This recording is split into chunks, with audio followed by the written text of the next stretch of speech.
Jesse from Distill made potato vodka. George from Barley and Hops made sweet potato vodka. Can I distill a turkey?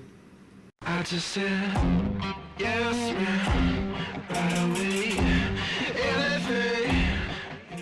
Nope, I am not joking. I am gonna distill a raw turkey, or at least part of one. But before you freak out or gag, let me say two things. First thing, it does not taste like meat. Second thing, this is not clickbait. I'm making a real spirit that already exists. It's called Pechuga. Pechuga is basically a tequila, a mezcal, or an agave spirit that's been through the still once or twice, and then on the third pot still run, they hang a raw turkey and some aromatics in the vapor path inside the still to impart new flavors into the spirit. So you may be thinking,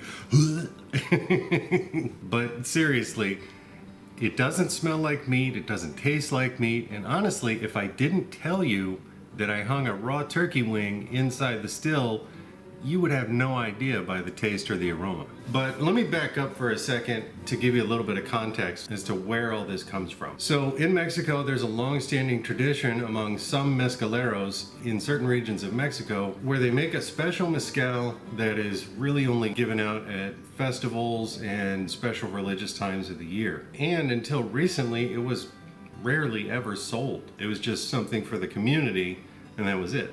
I'm going to put a link down in the video description for a really cool video on Pechuga because it's a cool enough process that I think you should get some context for it. So yeah, why do they do this in the first place? This practice actually has deep roots in Mexican spiritual traditions and likely comes from the fact that people make offerings of food to saints during special times of the year. At some point, some mad scientist genius distiller decided to take those offerings and put them in his still to infuse the spirit kind of metaphorically and physically.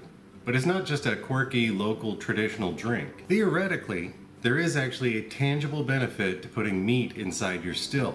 The fats in the meat actually help to trap some of the volatile oils in your aromatics and carry them over into the final distillate in a much more significant way than you might get by simply using the aromatics by themselves. So all the bright flavors from your herbs and spices and fruit and whatever else have a much better chance of making it all the way through the system, despite the fact that it's really hot and there's a chemical solvent blasting through that stuff. So despite the unusual nature of the practice, it's definitely worth some exploration and experimentation on our part, or at least mine. That's what I'm here for, really. To make Pechuga, we need some tequila or mezcal or agave spirit as a base. Luckily, we have some agave spirit from the last video. If you don't know how to make this, I'll put a link for it right up here. And to turn this from agave spirit into Pechuga, all we need is a selection of aromatics and some fresh turkey. I've also got some cheesecloth and some cotton string and a can-do attitude. So let's put all this together. For my aromatics, I chose to use some fresh cranberries since it's Thanksgiving, cinnamon, some oranges, fresh ginger, dried chilies, a fresh turkey wing, a pinch of nutmeg, and a pinch of cloves. But you can use literally anything you want for the mix. Fresh herbs, dried herbs, any sort of fruit, whatever you want. Wrap all that up in cheesecloth and tie it closed. I tied a loop into the bag to make sure it's easier to hang inside of a still. Once you get all that done and you've got your diluted agave spirit in your still, figure out some way to suspend the bag in the vapor path. Make sure it's not blocking the column and not floating in the liquid. Do your best to suspend the bag somewhere in the middle so that all the alcohol vapor has to pass around and through the bag where it's going to melt those fats in the turkey as it cooks in the steam. Then those fats vaporize and pick up the volatile aromatic compounds and transport them all the way through the system. Once you have that set up, do your spirit run nice and slow like we talked about in the tequila video last week.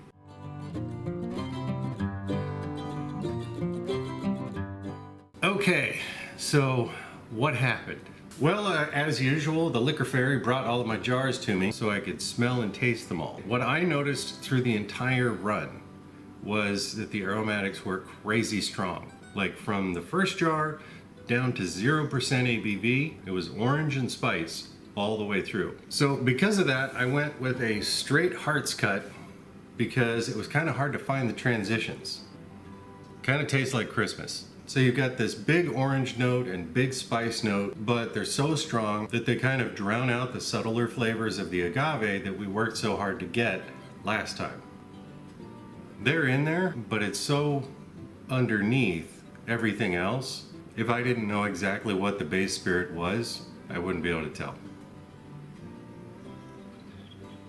Mouthfeel is actually quite soft. There's a little bit of prickliness on the edges of my tongue, and I think that's actually from the chilies. So I think the theory that the fats in the meat are capturing the volatiles and pushing them all the way through the still in a much bigger way is proven, because the flavors in this are so powerful. So in light of that little discovery, I think I maybe went a little bit overboard on my spices. I think that little bundle that we made was probably enough for about 20 gallons, and I did it with 5. If I were gonna do this exact recipe again with the same amount of wash that I had, I would do maybe a half a cinnamon stick instead of 2 whole ones, maybe a half an orange, and I think I would also crush up the ginger and crush up the cranberries to get them to release their flavors a little bit more, because I'm not picking them up nearly as much as I thought I was going to. Also, I think I'd probably up the chilies.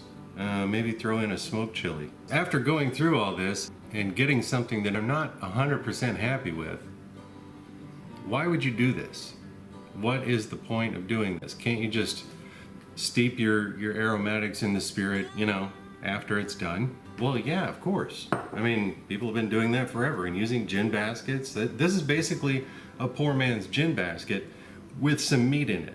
I'm not reinventing the wheel. I'm just taking a practice that someone does in another area of the world and bringing that into something that we can all experience and try out if we want to. But again, why? Well, I've been thinking about that. I think there are some practical uses for what I'm now calling the Pechuga technique. So what if you want to infuse a spirit that you've made with some citrus, or with a fruit that's really pulpy like peaches or cherries or something that's really juicy, but you would like to keep a crystal clear spirit and still get those flavors? I think this might be an option. As odd as it is and unusual for what you normally find in the hobbyist community, this might have some practical applications for us. So I'm interested. Let me know what you guys think as far as me trying out the Pechuga technique on something else in the future. Give me some ideas down in the comments section and I'll try them out in a video. So I have to say a massive thank you to my patrons for not abandoning me after I told them what I was gonna do this week.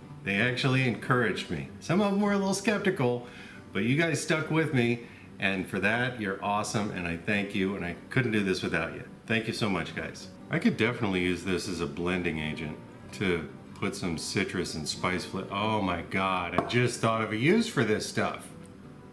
Spiced rum. Spiced rum. You make a rum, you put some of the Pechuga in it as a blending agent, age it on some wood. What? What?